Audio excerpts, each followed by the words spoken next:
Assalamualaikum warahmatullahi wabarakatuh. Jumpa lagi di podcastnya Kampus Hebat. Kali ini saya mau bincang-bincang nih sama udah nggak asing ya kalau di Stikes Budi Luhur, sama Bapak Pak Ansomana ya, Pak Ansomana MNS ya Pak. Ya. Master Nursing of Science. Oke. Kita mau lebih dekat lagi ya siapa beliau. Terus ngapain aja di Stikes Budi Luhur selama berabad-abad ya Pak? Ya, insya Allah. Ya. Sejak tahun berapa Pak di Stikes Budi Luhur? Saya sudah lama, sejak tahun 2000-an saya di sini. 2000-an? Ya, sejak adanya. Ya udah 21 tahun ya? Sejak adanya Akper, itu saya di sini. Sejak Akper. Terus kemudian konversi jadi Stikes, saya di sini, kemudian sampai sekarang.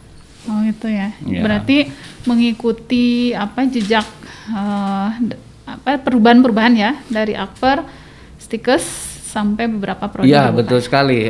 Dari dulu ada SPK kan. Nah ada SPK konversi ke Akper itu saya di sini. Ya. Oh ya. Kan gelarnya MNS ya Pak ya? Ngomong dari mana nih Pak MNS? MNS-nya itu saya alhamdulillah saya ambil dari Burapha University Thailand. Thailand ya Pak? Ya. Berarti bisa bahasa Thailand Pak? Sedikit lah. Apa kalau Pak? belanja Bahasa ke Thailand pasar, sedikit? gitu ya. Kalau Bahasa ini ya? Iya. Tapi pengantar pakai bahasa Inggris ya? Saya maksudnya kelas internasional. Oh, ya. Ya, jadi bahasa Inggris full. Oke nih Pak, berarti kan hampir 21 tahun nih di Stikes Budi Luhur ya? Ya, kurang lebih ya. Bisa diceritain ada yang berubah signifikan apanya nih selama rentang 21 tahun? Banyak sekali, perubahannya banyak sekali, terutama ketika dari Akper ke Stikes itu ya sangat signifikan sekali. Kalau dulu itu nggak ada go internasional dulu, jadi masih bersifat lokal ya dan nasional. Nah begitu berdiri Stikes tahun 2011, nah itu kecepatannya akselerasinya cukup tinggi ya untuk menggolkan go internasional ya, dari mulai wawasan internasional sampai sekarang ke implementasi ya program-program internasional. Ya. Dulu langsung pegang profesi nurse pendidikan di S1 atau sebelumnya pegang apa dulu, misalnya dari D3 ke prodi D3 atau pernah ada pencapaian sebelumnya? Saya dulu alhamdulillah ya dipercaya ketika konversi dari SPK ke Akper itu saya jadi Pudir 1. Dulu ya, Pudir ya? Dulu Pudir ya istilahnya. Pembantu direktur 1 bidang akademik ya yang mengelola kurikulum dan akademik. Nah kemudian setelah itu konversi dari Akper ke Stikes dan alhamdulillah saya ditugaskan menjadi Pukat dulu itu, pembantu ketua 1, masih bidang akademik dan kurikulum. Nah kemudian setelah itu baru karena ada uji kompetensi ya, kemudian saya ditugaskan rangkap ya jabatan menjadi penanggung jawab uji kompetensi yang pertama. Nah setelah itu barulah sekarang menjadi kaprodi. Nah dulu itu prodinya ada prodi pendidikan, ada prodi sarjana keperawatan, ada prodi nurse. Nah sekarang karena kita mengacu konsep kepada AIPNI bahwa pendidikan nurse itu satu kesatuan antara tahap akademik dan profesi, sehingga Budi Luhur menyatukan ya, berinisiatif begitu menyatukan prodinya menjadi prodi pendidikan nurse. Dan sejak itu saya alhamdulillah dipercaya menjadi kaprodi. Panjang ya rangkaiannya? Ya lumayan.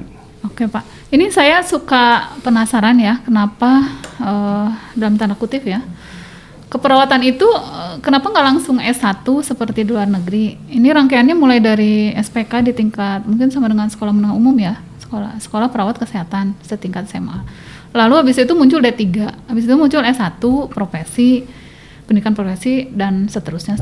Kenapa tidak langsung membuka program S1 pada saat itu gitu ya, di tahun-tahun kebelakang itu? Mungkin Bapak bisa jelasin. Persisnya mungkin pemegang kebijakan ya secara nasional, namun analisa saya sih faktor-faktor yang bisa mempengaruhi kenapa tidak langsung S1. Yang pertama karena kondisi yang ada ya di Indonesia terhadap perkembangan keperawatan. Ya tentunya dalam mendirikan pendidikan itu harus ada persyaratan ya, harus ada persyaratan. Waktu itu pertama kali ya anggaplah tahun 80-an kali ya, itu SPK itu. Ya ini tahun 80-an SPK kita. Nah itu pada saat itu SPK itu mencari yang memenuhi persyaratan juga susah untuk dosen-dosennya, kemudian belum lagi sarana prasarana pada saat itu. Nah kemudian setelah banyak lulusannya, dan didukung oleh kebijakan dari pemerintah, maka konversi menjadi akademi keperawatan. Nah setelah akademi keperawatan kemudian semakin lengkap ya untuk syarat-syarat baik SDM, syarat-syarat prasarana. Nah kemudian menjadi Stikes. Nah dan mudah-mudahan saja ke depan persyaratannya semakin lengkap ya untuk SDM-nya, kemudian sarana prasarana dan sebagainya di Stikes ya mudah-mudahan nanti menjadi S2 keperawatan kan di Stikes atau S2 kesehatan seperti itu. Jadi kalau menurut saya karena kondisi yang ada ya baik kondisi SDM yang ada di Indonesia, sarana prasarana ataupun dukungan kebijakan gitu, sehingga secara bertahap ya untuk pengembangan pendidikan di Indonesia mungkin begitu Ibu ya. Kenapa nggak dibalik aja Pak, misalnya SDM-nya yang disiapin dulu, Ya. baru membuka sekolahnya, kan bisa kalau misalnya kayak gitu. Bisa. Nah itu yang dilakukan di Budi Luhur. Nah Budi Luhur itu banyak sekali memiliki inovasi ya sebenarnya. Seperti sekarang ini ketika berdirinya Stikes itu Bapak Ketua Stikes dan tim ya itu memprioritaskan SDM dulu. Nah sehingga alhamdulillah sekarang ini SDM tidak terkendala dengan kualifikasi pendidikan gitu ya. Jadi kita di prodi pendidikan khususnya itu lebih dari 95% itu sudah master keperawatan ya baik lulusan luar negeri maupun dalam negeri. Ya. Itu udah ini ya, udah berpikir jauh ya. Jadi sebelum buka prodi siapin dulu SDM-nya. Alhamdulillah di prodi pendidikan sekarang SDM sudah bagus ya, udah lebih lah di 95% lah udah magister. Dan di profesi itu semua 100% prodi pendidikan pembimbingnya magister sekarang. Nggak ada yang sarjana keperawatan lagi. Dan sudah banyak yang tersertifikasi? Ya, tidak hanya sertifikasi sebenarnya, tapi kualifikasinya, spesialisasinya juga sudah disesuaikan. Ya, kalau misalnya di medical bedah kita punya nanti pembimbingnya atau preseptor ya, sekarang itu spesialis medical bedah, jiwa spesialis jiwa gitu, anak spesialis anak. Jadi semuanya sudah sesuai ya, spesialisasi dari kualifikasi pembimbing dengan mahasiswa. Tuh. Oke. Nah ini kan sekolah perawatan itu kan banyak ya Pak ya. Ya. Di Bandung aja tuh sudah hampir 100-an mungkin Ya. ya. Jawa Barat mungkin di atas 100 ya. Belum se-Indonesia ya. Ya. Dalam 1 tahun mungkin meluluskan lebih dari 1 juta Ya. lulusan keperawatan. Ya. Nah kira-kira apa yang bisa menjadi unggulan di Stikes sehingga lulusannya bisa bersaing dengan yang lain? Ya, itu pertanyaan yang luar biasa ya. Itu sangat bagus sekali dan kita sebenarnya sudah berpikir ya jauh-jauh sebelumnya bagaimana kita supaya lulusan itu bisa 100% direkrut ya oleh masyarakat, karena disitulah letak keberhasilan suatu pendidikan tinggi, bukan banyaknya lulusan tetapi banyaknya stakeholder merekrut lulusan itu. Nah sehingga kita tidak menciptakan membuat suatu gedung yang tinggi yang sangat luas, tetapi jaringan kita yang harus luas ya, baik jaringan dalam pengelolaan pendidikan maupun jaringan dalam pemberdayaan lulusan seperti itu. Nah peluang itu adanya bukan sebenarnya bukan dipengaruhi hanya oleh jumlahnya yang banyak sehingga tertutup peluang atau semakin kecil peluang, bukan, tapi dengan banyaknya keunggulan itu yang bisa membuka peluang. Ya dengan banyaknya keunggulan kita di Stikes Budi Luhur itu memiliki keunggulan yang bisa memenuhi kebutuhan nasional dan kebutuhan internasional. Ya kebutuhan nasionalnya misalnya sekarang ini yang tadinya konsep hospital base kan, setiap orang yang sakit atau ada gejala penyakit dibawa ke rumah sakit. Kalau semua orang sakit dibawa ke rumah sakit akan penuh, tidak bisa menampung, sehingga berubah konsep menjadi community base, ya kan? Dengan community base maka Stikas Budi Luhur menyambut ya dengan baik dengan adanya keunggulan di bidang komunitas untuk Prodines, yaitu home care. Nah, sehingga nanti banyak lulusan itu yang akan langsung memberikan pelayanan di masyarakat.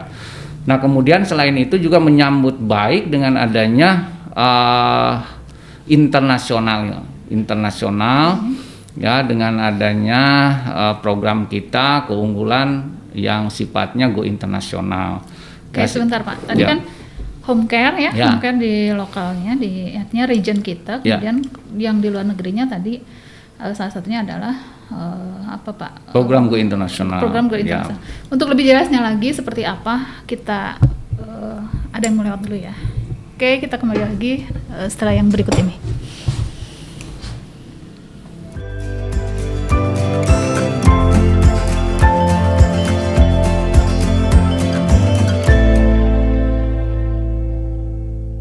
Oke, balik lagi di podcastnya Kampus Hebat. Nah, tadi kan berbicara tentang apa, home care, kemudian Go Internasional nih. Kalau home care yang disiapin dari institusi untuk lulusannya seperti apa, Pak?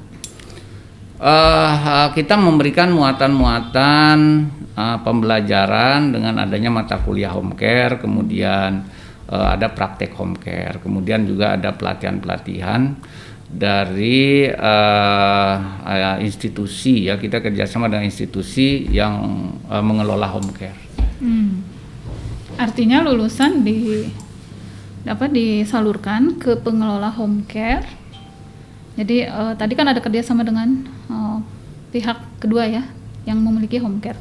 Berarti setelah memiliki skill, si lulusan disalurkan ke yang punya home care atau dia bisa membuka home care sendiri? Ya baik, jadi kita sasarannya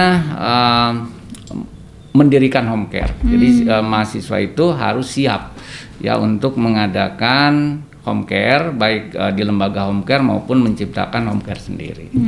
Ya baik secara individu maupun secara tim yang membuat home care. Mungkin nanti mesti dibahas ya gimana cara membuat home care ya.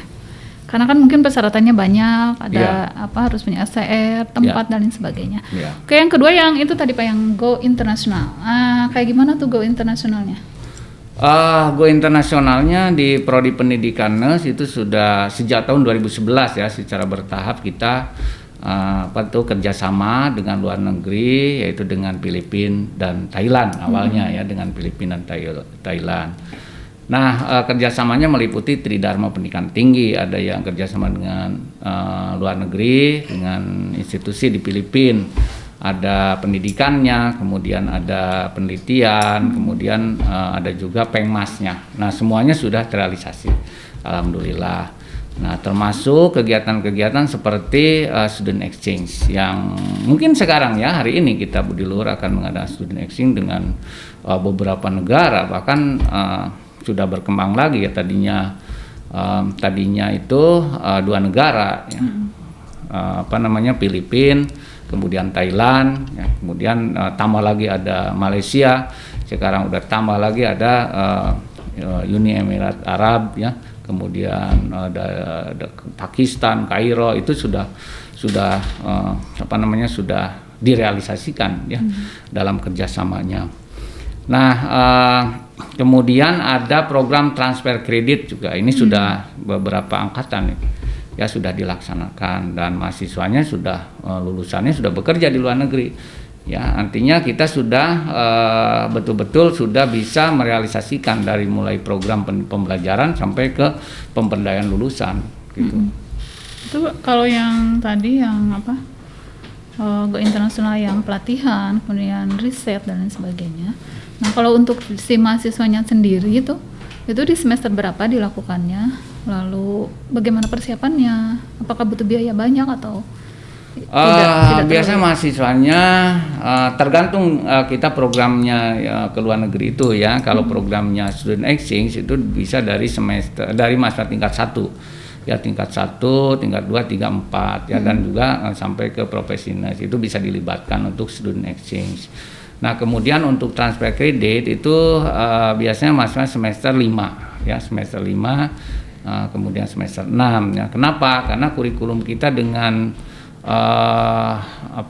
dengan universitas di luar negeri itu perlu dimatchingkan ya. Kalau di Indonesia ini kan ada 2 tahapan, ada tahap profesi, ada tahap akademik dan tahap profesi. Kalau di luar negeri kan tidak ada. Nah, sehingga kita mengkaji, mematchingkan kurikulum dulu, melihat dari komponen-komponen kompetensinya. Berapa ini Pak semester? Biasanya 2 semester. Oh, berarti 1 tahun Ya, untuk transfer kredit ya. Kalau dihitung tahun ya 1 tahun. Mata kuliahnya apa aja? Biasanya mata kuliahnya KMB biasanya. Oh, KMB. Ya, Itu selama 1 tahun belajar tentang KMB.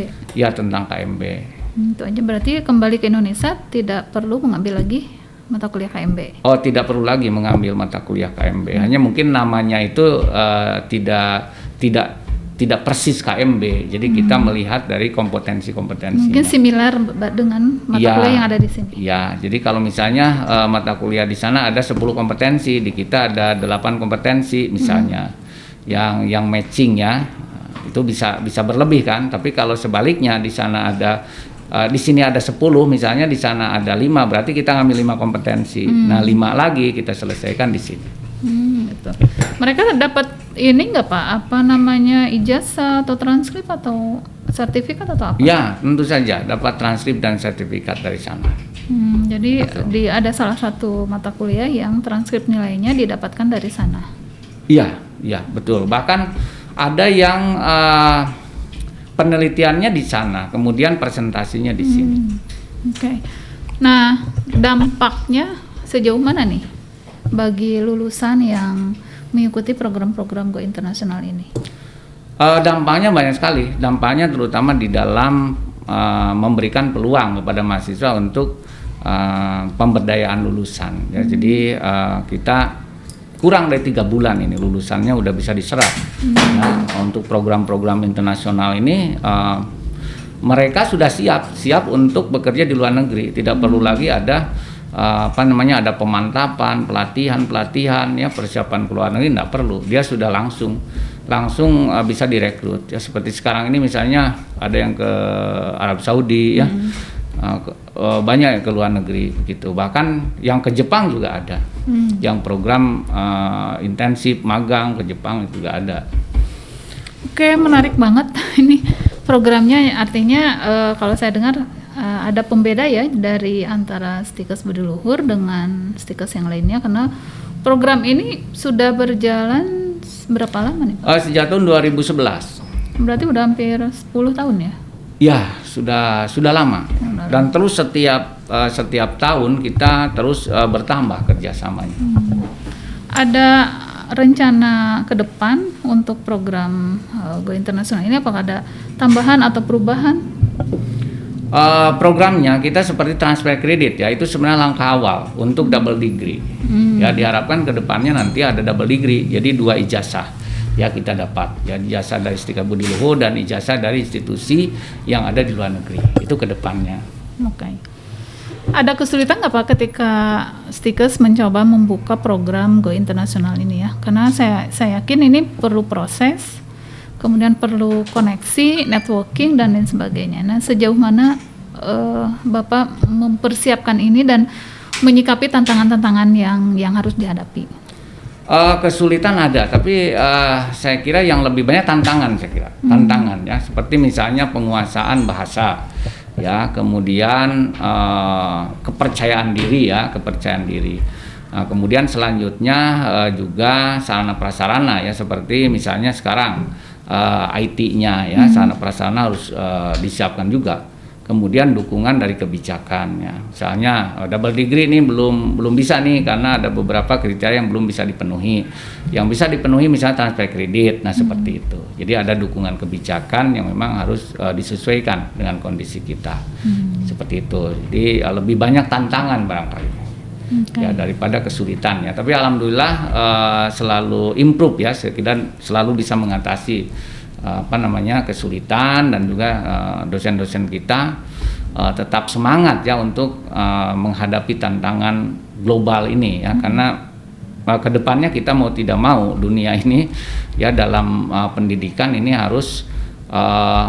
harus diikuti ya, kita harus berstandar internasional ya, baik kompetensi, pengakuan dan sebagainya. Iya. Ini mahasiswa apakah semuanya ikut Pak? Ikut di program ini diwajibkan atau dibuka untuk mahasiswanya siapa aja? Atau memang harus melalui tes dulu ya, melalui seleksi, atau memang ini diharuskan untuk semuanya? Ya, sebenarnya peluangnya untuk semua mahasiswa, namun dalam memberikan peluang itu kita menentukan kriteria ya, baik dari prestasi akademik misalnya yang IPK-nya 3,5 misalnya, seperti itu. Kemudian dari kemampuan bahasa Inggris ya, nah izin orang tua juga ya, support dari orang tua itu salah satu kriteria ya. Namun untuk pembiayaan, nah ini alhamdulillah Stikas Budi Luhur ada hibah transfer kredit seperti kemarin. Jadi pembiayaannya itu ditanggung ya dari hibah itu, jadi tidak begitu berat.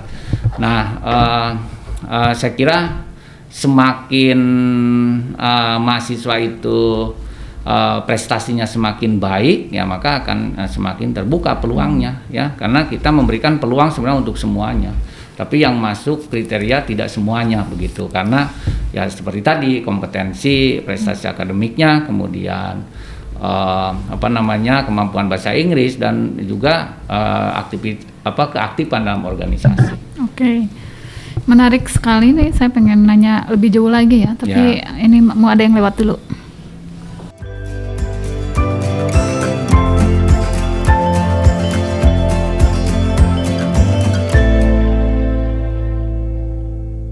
Baik, balik lagi ke podcast Kampus Hebat. Nah, terakhir Pak nih. Ya. Ini pasti banyak ditanyain sama mahasiswa ya, terutama yang mahasiswa yang tidak mampu nih, tapi dia berprestasi. Apakah dia bisa ikut untuk program Go Internasional ini? Ya, dia prestasinya bagus, tapi mungkin kendala biaya untuk mengikuti program ini. Ya, baik. Sebenarnya yang ikut program itu sebenarnya bukan dari kemampuan biaya ya, tapi dari prestasi. Karena kita salah satunya kriteria tadi berprestasi, dan untuk dukungan dananya itu dari hibah, biasanya dari hibah. Kalaupun hibah tidak ada, itu biasanya dari Stikes akan mensupport dana. Ya, kalau mahasiswa itu berprestasi, yang memiliki kemampuan dalam berorganisasi ya, dia aktif dalam organisasi begitu, dan semua aktivitas dia aktif, bahasa Inggrisnya juga bagus. Nah, itu biasanya didukung ya oleh Stikes yang dalam hal pembiayaan, baik memfasilitasi pembiayaan yaitu bagian keuangan biasanya, yang secara teknis ya langsung menyelesaikan permasalahan keuangan. Berarti yang penting kan dia smart, kemudian punya tanggung jawab yang tinggi, kemudian dari skillnya juga bahasa, terutama karena di sana kan menggunakan bahasa Inggris tentunya. Ya, kalau tidak mampu berarti tidak akan bisa menyesuaikan ya. Untuk pembelajaran terutama. Nah, kalau ini shock culture pernah nggak sama mahasiswa dialamin? Shock culture biasanya sangat minimal ya, kondisi shock culture, karena kita sudah sudah mempersiapkan sebelumnya, sudah pengenalan budaya ya, seperti misalnya yang ke Jepang nih, sebelum berangkat ke Jepang mahasiswanya kita sudah berangkat duluan ke Jepang untuk survei ya, kondisi di sana, kemudian apa yang harus disiapkan oleh kita. Jadi kita siapkan mahasiswanya sehingga pas pelatihan di sini berangkat ke sana itu sudah menghindari terjadi shock culture, dan saya kira nggak ada ya untuk terjadinya shock culture. Ada ini nggak Pak, program lain selain tadi student exchange, kemudian transfer kredit, lalu di riset dan lain sebagainya. Nah, kedepannya apa yang direncanakan oleh Stikes Budi Luhur terkait Go Internasional?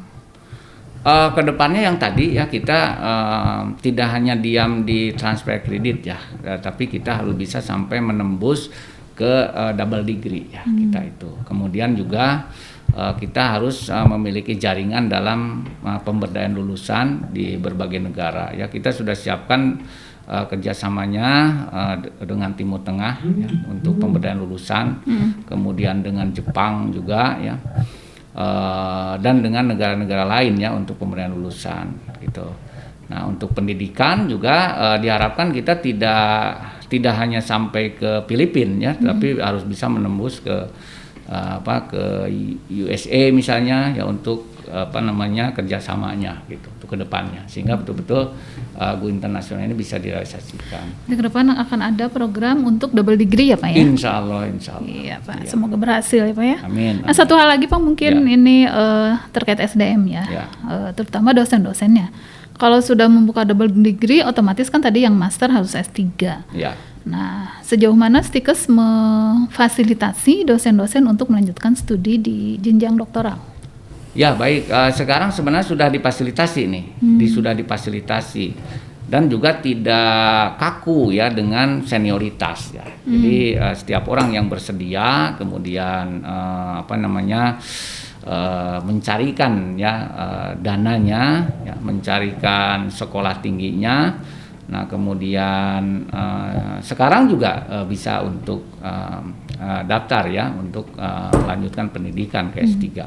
Kita di Prodi Pendidikan Nurse itu S2 semua ya, S2 semua bisa langsung sekarang juga gitu. Jadi ini terbuka peluang untuk semua dosen. Seperti itu. Jadi tidak harus menunggu lama kerja sekian tahun baru mengajukan S3. Tapi siapapun dipersilakan untuk yang mau studi lanjut. Iya, siapapun dipersilakan ya, dipersilakan untuk studi lanjut gitu. Nanti baru melapor ya ke prodi gitu ya, siapa yang sudah mendaftar dan dinyatakan lulus seleksi, nah itu melapor ya. Kita tidak begitu melihat senioritasnya, karena kalau kita menunggu senioritas ini biasanya akan memperlambat akselerasi dalam memenuhi kebutuhan SDM-nya. Oke. Jadi summary-nya boleh saya simpulkan sih. Ya. Program pendidikan nurse ini punya beberapa keunggulan. Tadi yang pertama untuk regionnya itu lebih ke home care ya. Lalu yang Go Internasionalnya melalui pelatihan, seminar, kemudian pengabdian masyarakat. Lalu pendidikannya nanti akan ada goalnya nanti harus ada double degree. Double degree setelah program transfer kredit ini yang sudah berjalan beberapa tahun ya. Sehingga nanti mungkin teman-teman yang berminat mungkin ya, saya pikir nggak hanya berminat, saya pikir ini opportunity yang bagus kalau mau melanjutkan studi ya, studi S1 keperawatan ataupun D3 yang ada di Stikes Budi Luhur, mangga silakan karena peluang sangat terbuka ya Pak ya. Ya. Oke Pak, closing statementnya untuk teman-teman. Closing statement, saya mengajak kepada teman-teman semua ya, khususnya calon ya mahasiswa baru, segera daftarkan segera ya. Kita bisa daftar difasilitasi dengan online ya, bisa daftar dan langsung seleksi melalui online ya. Jangan khawatir ya, di Stikes Budi Luhur banyak program ya, Go Internasional maupun nasional ya, sehingga nanti saudara-saudara semuanya bisa untuk diberdayakan ya, sesuai dengan keinginan saudara-saudara ya, bisa mau bekerja di dalam negeri atau mau keluar negeri ya, semuanya sudah kami buat programnya seperti itu. Oke, terima kasih. Oke, teman-teman, sampai di sini dulu ya. Nanti kita akan jumpa lagi di podcast Kampus Hebat berikutnya dengan tentunya tema yang berbeda, yang lebih menarik lagi. Mungkin nanti lebih mengenal ya siapa ketua Prodi Pendidikan Nurse Pak Aan. Di balik semua kesibukannya mengelola prodi, kemudian dengan mahasiswa juga, mungkin beliau punya sisi lain yang bisa kita gali ya. Oke, sampai ketemu lagi. Assalamualaikum warahmatullahi wabarakatuh. Waalaikumsalam warahmatullahi wabarakatuh. Semangat.